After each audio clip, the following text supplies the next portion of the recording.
Voyez-vous, l'impérialisme a tort. Mais l'impérialisme est un mauvais élève. C'est un mauvais élève. Quand il est battu, quand il est renvoyé de la classe, il revient encore. C'est un mauvais élève. Il n'a jamais appris la leçon de son échec. Il n'a jamais tiré la leçon de son échec. Il est là-bas en Afrique du Sud, en train de parler, en train d'égorger les Africains. Simplement parce que ces Africains pensent à la liberté, comme vous aujourd'hui. L'impérialisme, il est là-bas, en train d'écraser les peuples arabes, c'est le sionisme. L'impérialisme est partout. Et à travers sa culture qu'il répand, à travers ses fausses informations, il nous amène à penser comme lui. Il nous amène à nous soumettre à lui, à le suivre dans toutes ses manœuvres. De grâce, il faut que nous barrions la route à cet impérialisme. No demonstration at all in the streets. No, no one against us. Against me for what? Because I am not present. But then, they love me, all my people with me. They love me all. But if they do love you, they will die to protect me, my people. If you say they do love you, then why are they capturing Benghazi and they say they're against you there? Why are they in Zawiya? It is a guide. It is guide, not my people. It is guide. Guide, yes. Colonel Gaddafi, the President of the United States, the leaders of Britain and other leaders are calling on you to step down, to leave Libya, to leave your position of power. Will you do that?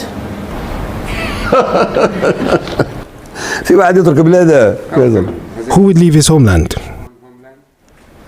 Why do I leave my homeland? Why do I leave Libya? They say that they've done it because you have ordered force against your people, shooting of protesters. This is lying. This is lying, 100%. They say that you ordered air attacks against people, against civilians, and helicopter gunships. Your own pilots, Air Force pilots, at least 2, have defected, saying that they did not want to carry out orders against the people. Did you give such orders?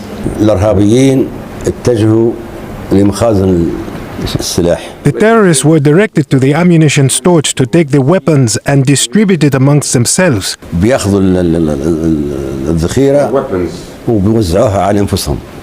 History is full of unfinished stories. The story of Africa's liberation, real liberation, not the flag independence gifted by Europe, is one such story. In the 20th century, 2 men stood taller than most, daring to imagine an Africa free, united, and powerful. One was Thomas Sankara of Burkina Faso, the other, Muammar Gaddafi of Libya. They were not perfect men, but they were visionaries. They were rebels against a global system designed to keep Africa poor, divided, and dependent, and both paid with their lives. Sankara was assassinated in 1987 at just 37 years old. Gaddafi was bombed and lynched in 2011, both killed by forces threatened by their ideas. What ideas? The idea that Africa could unite, that Africa could build its own future without the chains of Western dependency, that Africa could use its own resources, its own currency, its own power, to rise on its own terms. For decades, that dream lay dormant. It seemed as though the assassins had won, that Sankara and Gaddafi's blood had buried the dream of African unity forever. But then, in the heart of the Sahel, something happened, something no one expected. 3 nations, Burkina Faso, Mali, and Niger, all led by young military leaders, all tired of Western control, came together. They called their pact the Alliance of Sahel States, AES. And in that moment, the dream of Sankara and Gaddafi began to breathe again. The West is terrified, because this is not just another alliance. This is the spark of something much greater, a fire that could sweep across the continent, burning away the last traces of neocolonialism. This is what Sankara and Gaddafi died for. And this time, Africa is refusing to bow. Thomas Sankara. The name still carries weight in every corner of Africa. He was not just a president of Burkina Faso, he was a revolutionary. A man who dared to break the chains of France and chart a new course for his people. At just 33 years old, Sankara seized power and transformed his country. He renamed it from Upper Volta, a colonial name given by the French, to Burkina Faso, the land of upright people. But Sankara's revolution was not just about a name. It was about dignity. He cut the salaries of ministers. He sold off the fleet of luxury government cars. He banned corruption. He promoted women's rights, environmental protection, and food self-sufficiency. He told the world, "He who feeds you, controls you." And most importantly, Sankara called for African unity. At the Organization of African Unity Summit in 1987, he stood before leaders and said, "The debt cannot be repaid. If we do not pay, the Western creditors will not die. But if we pay, we will die. Let us unite. Let us refuse as one." It was a thunderbolt. He was asking African leaders to do the unthinkable, to reject the chains of Western debt, to unite against the IMF, against France, against the system that kept Africa poor. But just months later, Sankara was assassinated, shot down in a coup widely believed to have French fingerprints. His dream was buried with him, but it was not forgotten. Because years later, another African lion would pick up the torch, Muammar Gaddafi of Libya. Gaddafi had wealth, oil, and ambition. And unlike many African leaders who bowed to the West, Gaddafi dreamed bigger. He poured billions into African nations, building hospitals, schools, roads, and even funding the African Union. But his greatest vision was the United States of Africa. He called for one African army, one African passport, and most dangerous of all to Western powers, one African currency backed by gold. Imagine it. No more CFA franc controlled by Paris. No more dependency on the dollar or the euro. An African dinar, backed by Libya's gold, that could free the continent from foreign control. This vision terrified the West. Because if Africa united under one currency, one army, one political voice, their centuries of control would collapse overnight. And so, just like Sankara, Gaddafi was eliminated. In 2011, NATO unleashed bombs on Libya. Western leaders called it liberation. But Africa knew the truth. They had killed a man because he dared to dream of an Africa too powerful to control. Sankara assassinated at 37. Gaddafi bombed at 69. 2 lions silenced. 2 dreams cut short. But dreams cannot be killed. They pass from generation to generation, waiting for the right moment to rise again. And now, in the Sahel, the AES Alliance is picking up where Sankara and Gaddafi left off. They are saying to the world, Africa does not need your permission. Africa does not need your currency. Africa does not need your armies. We will rise on our own. In the year 2023, something historic happened in the heart of Africa. 3 nations, Burkina Faso, Mali, and Niger, all bound by blood, geography, and struggle, took a stand that no one thought possible. They announced a new pact, the Alliance of Sahel States, the AES. This was not just another political union, not just another piece of paper signed at some summit. No, this was defiance. This was rebellion. This was Africa standing up. Why did they form it? Because these nations share more than borders. They share a common enemy, decades of foreign exploitation, neocolonial interference, and military domination by the West. For years, French troops claimed to be in the Sahel to fight terrorism. But what did the people see? Poverty, insecurity, resources leaving Africa for France, while Africans lived in darkness. In Niger, French companies like Orano extracted uranium that powers 1/3 of the lights in France. Yet 80% of Nigerians had no electricity. In Mali, French troops stayed for years, but terrorism grew worse, not better. In Burkina Faso, farmers struggled while gold left the soil for foreign corporations. Enough was enough. In Ouagadougou, in Bamako, in Niamey, new leaders rose. Captain Ibrahim Traoré in Burkina Faso, Colonel Assimi Goïta in Mali, General Abdourahmane Tiani in Niger. Young, bold, unafraid, they spoke the language of Sankara. They echoed the dream of Gaddafi. And then they joined hands. In September 2023, they announced to the world that any attack on one of them would be an attack on all. They pledged military cooperation, economic solidarity, and a united front against foreign domination. For the first time in decades, 3 African nations were refusing to walk alone. They would rise together, or not at all. The West was shocked. France panicked. The European Union panicked. Even ECOWAS, often acting as a puppet of Western interests, began threatening military action against Niger. But the AES did not flinch. When ECOWAS tried to isolate Niger after the coup that ousted pro-French President Mohamed Bazoum, Burkina Faso and Mali declared, "If you invade Niger, you invade us too." That was the moment the world realized this was not a joke. This was real. It was the rebirth of a Pan-African defense pact, a mini-African union in the Sahel. And more than that, it was a spark of inspiration for the entire continent. Because if Niger, Mali, and Burkina Faso could stand up to France and the West, what would stop others from joining? Could Guinea come next? Could Chad? Could even powerful Nigeria, with its 200 million people, one day join? The idea terrified the West, because they know, once Africa starts uniting, the old order collapses. This is why the AES Alliance matters. It is not just about 3 countries. It is about the signal they send. Africa is waking up. The Alliance of Sahel states is only 3 countries. But to the West, it is the start of their worst nightmare. Why? 3 reasons. Reason 1, resources. Africa has always been rich. Richer than Europe. Richer than America. The problem has never been resources. The problem has been who controls them. Niger has uranium, some of the best quality in the world. For decades, French companies took it almost for free. That uranium lights French cities, runs French industries, keeps France alive. Yet in Niger, most people live in darkness.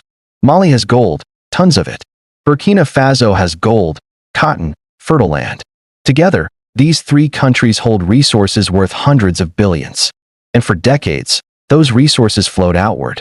To Paris, to London, to Washington, to Brussels. But now, the AES is saying, no more. Our resources are for our people. That is what terrifies the West. Because if Africans keep their gold, their uranium, their oil, their diamonds, Western economies will feel the pain. Reason 2, military independence. For years, France justified its presence in the Sahel with one word, terrorism. They said without French troops, Mali, Niger, and Burkina Faso would collapse. But the people saw the truth. The more the French stayed, the worse terrorism became. It was a convenient excuse to stay forever. Now, the AES has expelled French forces.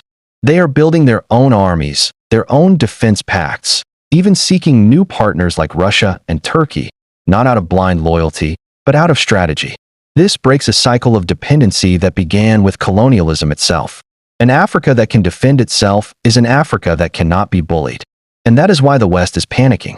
Reason 3, inspiration. Perhaps the most dangerous weapon the AES holds is not uranium, not gold, not guns. It is inspiration. When Africans see Niger, Mali, and Burkina Faso standing tall, something stirs inside. The youth in Ghana, in Nigeria, in Congo, in Chad, in Guinea, they ask, if they can do it, why not us? And that is the domino effect. The West fears that one day, it won't just be 3 countries. It will be 10, then 20, then 54 African nations standing together. Imagine a continent united under one voice. Imagine an African currency not tied to the euro or the dollar. Imagine an African defense force that does not need NATO. Imagine Africa trading with Africa, not begging from the IMF. That was Sankara's dream. That was Gaddafi's vision. And that is what the AES has reignited. This is why the West is terrified. Not because of 3 countries, but because they know Africa is watching. And Africa is waking up. Thomas Sankara, Muammar Gaddafi, 2 lions of Africa. 2 men who dreamed of a continent united, free, and powerful. 2 men who were silenced because they dared to challenge the world order. But history has a way of repeating itself. What they started is being finished. Not in Libya, not in Burkina Faso of the 1980s, but in the Sahel of today, in the alliance of Mali, Niger, and Burkina Faso. The alliance of Sahel states is more than a pact. It is a resurrection, a rebirth of an African dream that colonial powers thought they had buried forever. But now, the ground is shaking. The West is trembling, because Africa is no longer whispering. Africa is shouting. The youth are chanting, France dégage. France, get out. The leaders are declaring, our resources are for our people, and the soldiers are saluting a new flag of unity. What does this mean for Africa's future? It means the chains are breaking. Slowly, but surely. It means Africa's resources may finally serve African children, not foreign banks. It means Africa's armies may finally protect African soil, not foreign interests. It means the diaspora. Millions of Africans in America, Europe, the Caribbean, can finally look home and see not poverty, not despair, but strength and pride. This is why the West is panicking, because they see the writing on the wall. For 500 years, they exploited Africa, first through slavery, then through colonization, then through fake independence, and now through debt and neocolonialism. But the AES Alliance is proof that the cycle can be broken. Sankara once said, "While revolutionaries as individuals can be killed, you cannot kill ideas." And he was right. The idea of African unity has survived bullets. It has survived bombs. It has survived assassinations and coups. And now, it is alive again. Stronger, louder, unstoppable. But here is the truth. The AES Alliance cannot succeed alone. They need Africa. They need you. This is not the time to sit back and watch. This is the time for Africans across the continent and across the world to rise up and support this movement. Support it by spreading the truth. Support it by rejecting Western propaganda. Support it by demanding that your leaders choose Africa first, not Paris, not Washington, not Brussels. Because this is not just about Burkina Faso, not just about Mali, not just about Niger. This is about Ghana, about Congo, about Nigeria, about South Africa, about Kenya, about Senegal, about every single African nation whose children deserve freedom. And it is about the diaspora, the millions of Africans in London, in Paris, in New York, in Toronto, in Kingston, in Sao Paulo. Sankara and Gaddafi dreamed of an Africa that would rise for them too. A home they could be proud of. A land strong enough to protect its people, no matter where they are. Today, we stand at the crossroads of history. If Africa unites, nothing can stop it. If Africa stays divided, nothing will save it. The choice is ours. The AES Alliance has lit the torch. Now it is time for Africa and all her children to carry it forward. Because the dream is alive. The lions are roaring. And the world is trembling. This is what Sankara and Gaddafi died for. And this time, Africa will not bow. Welcome to African Spotlight 24, your premier source for news and current affairs from across the continent. We're glad you're here. If you're new to our channel, please subscribe, like, and turn on notification to stay up to date with the latest news and analysis. Your support helps us reach more people. Disclaimer: the content of this video is based on credible, publicly available information and is intended for educational, analytical, and informational purposes only. African Spotlight 24 does not promote hate, violence, misinformation, or political unrest. Our goal is to deliver thoughtful insights, highlight local voices, and encourage informed conversations throughout Africa.